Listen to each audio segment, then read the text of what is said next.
being authentic to the place that we are bringing people in, because basically Lara Croft is archaeologist, so the places she discovers and she explores, they need to be real. So in this example, we dive deep into Incan's culture and architectures in Peru, and also the plants and everything, with the idea of bringing back the original feeling. So we've done what we could with we've been authentic to the Peruvian culture, but also we bring, it's a game, so we want to make it fun and beautiful.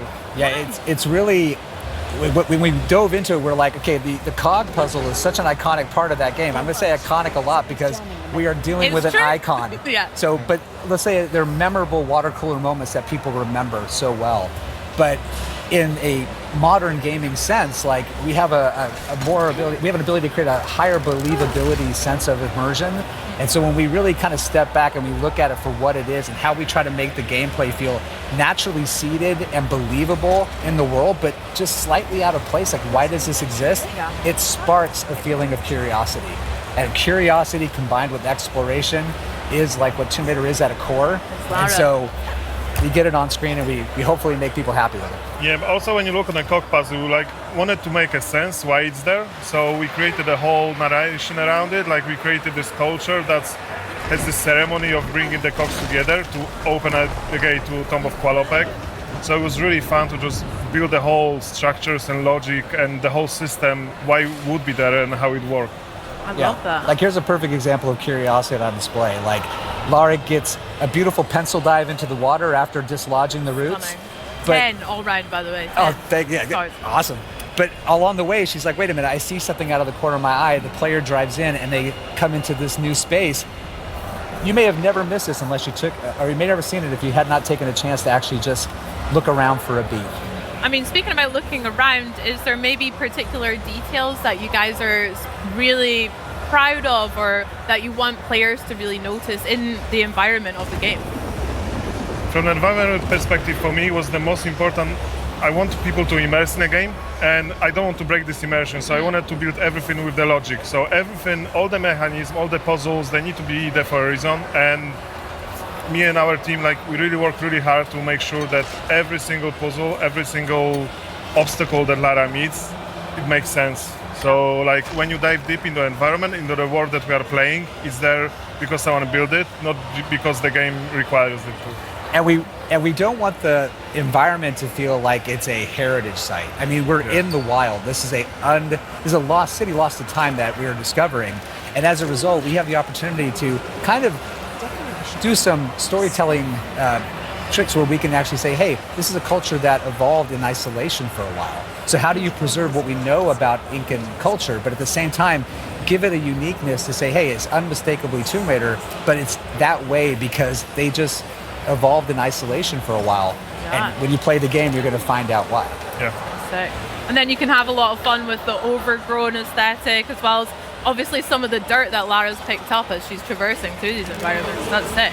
Yeah, I mean, that's a part of just making sure that the environment feels like you are the person who discovered the first in a very, very long time, because that's what she does. And we want to make sure that that's how it feels as well.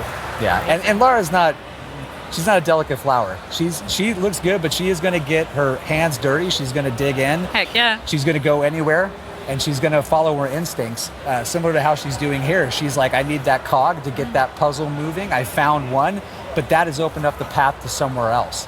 So curiosity is driving her. You're going to be along, helping her find that way, and we get into beautiful traversal that makes sure that Lara's physical attributes, her abilities, her athleticism is on full display in these moments. She's at her peak, right? She's at her peak. Yep. Love that. Now, the puzzles, like you mentioned, they are such an iconic part of Tomb Raider for me as well. There's so many that I remember from Greece, Egypt, all of the levels. Can you go a little bit deeper about how you've evolved them for Legacy of Atlantis? Similar to what we talked about reimagining, it's about saying, hey, this puzzle as it existed, what was the original intent here?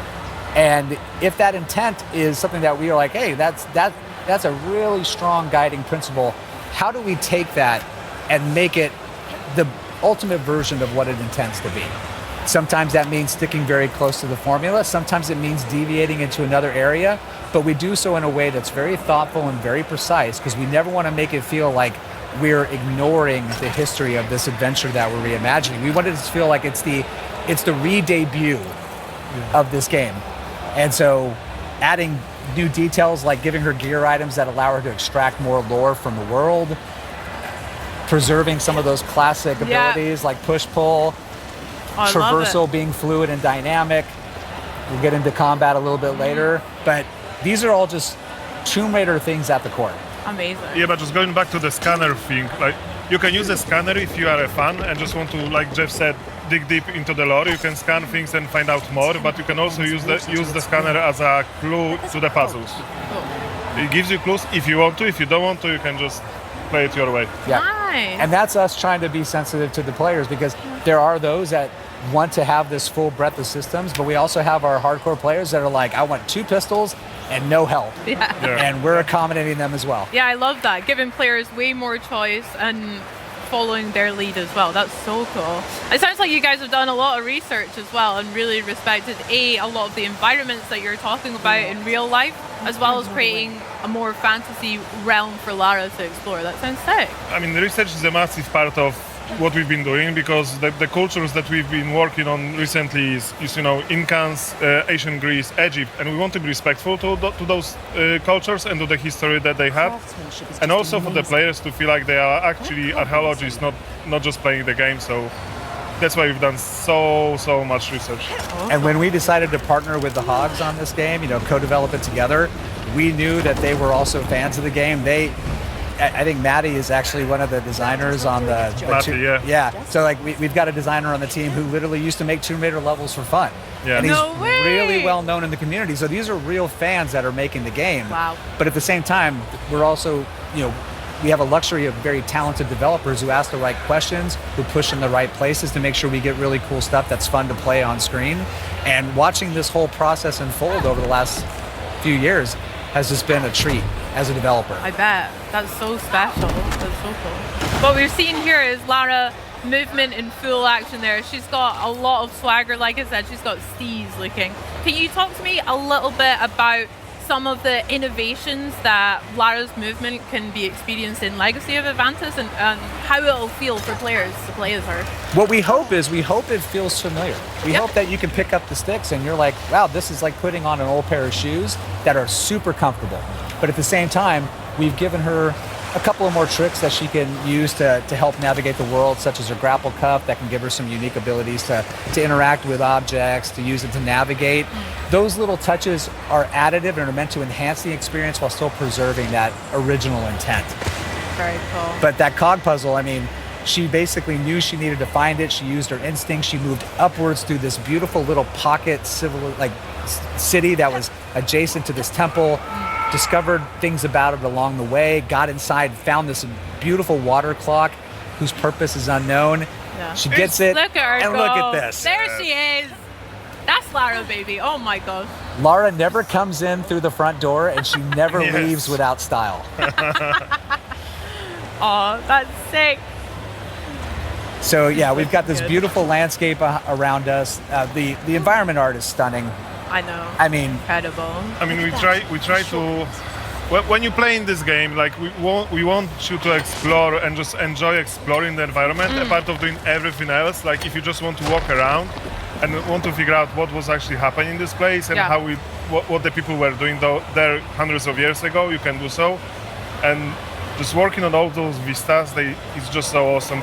Our teams put so much heart and passion into building the vistas like this. look at that. This is one of my favorite Cinema, guys. moments is the postcard shots where you're alone in the wilderness. You can hear the birds chirping, the leaves rustling. There's no time clock. We want people to slow down when they play the game. We want them to say, take it in, enjoy it. You don't have to speed run it, but if you're listening and you do, let us know what your time is, because we'll keep track. But that's great. It's the type of audience that we have. We have people that want to challenge themselves to move through the experience as fast as they can, and those that want to sightsee.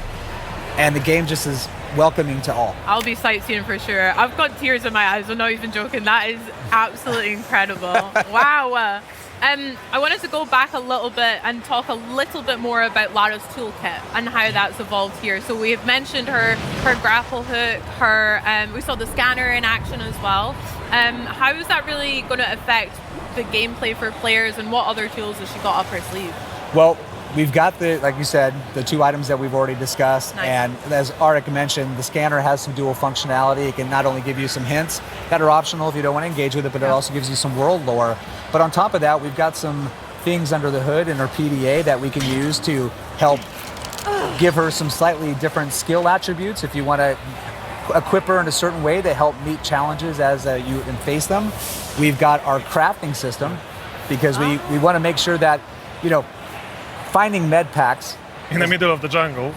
It's cool. A little bit old school, yeah. In a tomb 10,000 years old, has lucky that there's a first aid kit What here. do you mean? They're not there all the time? No, What the heck? so we were like, how do we make this still feel like Tomb Raider, but at the same time, like, not break immersion? And so that's where, like, crafting is a perfect add-on addition to it. It lets her scavenge the world for resources, use her knowledge and her ability to craft something useful. Let's see what And on treasures top of that, she can use recipes to provide certain gameplay buffs that are going to help give her short-term If you want to, you advantages. don't have to.